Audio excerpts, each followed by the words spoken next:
मोठी ब्रेकिंग बातमी। शरद पवार गट आज लोकसभा उमेदवारांची यादी जाहीर करणार आहे। आज दुपारी 4 वाजता मुंबईतल्या पक्षाच्या कार्यालयातून प्रदेशाध्यक्ष जयंत पाटील हे लोकसभा उमेदवारांची यादी जाहीर करतील। मवियामध्ये शरद पवार गटाला 9 जागा मिळतील अशी माहिती आहे। त्यामुळे शरद पवार गट किती उमेदवार जाहीर करतात याकडे आता सर्वांचं लक्ष लागलंय आणि यामध्ये नेमक्या कोणकोणत्या नावांचा समावेश आहे हेही पाहणं महत्त्वाचं असेल।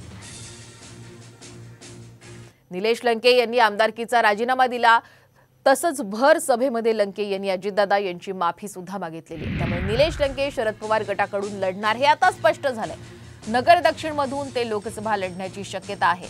शरद पवार गटाकडून लंके यांना उमेदवारी जाहीर झाल्यास भाजपचे सुजय विखे आणि निलेश लंके यांच्यामध्ये लढत होईल। माझ्या वेदना होत आहे कारण आपण 5 वर्ष त्यात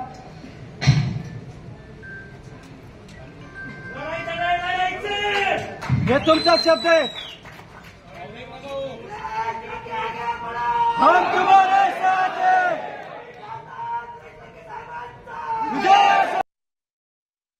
करने वाले आपके हत्यारों से दक्षिणे तुम उत्तर से सुद्धा आता हातात घेतलेले।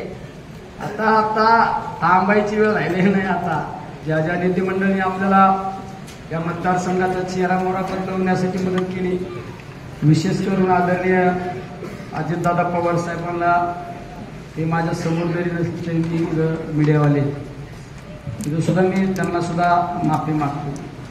आता तुम्ही माफ करा।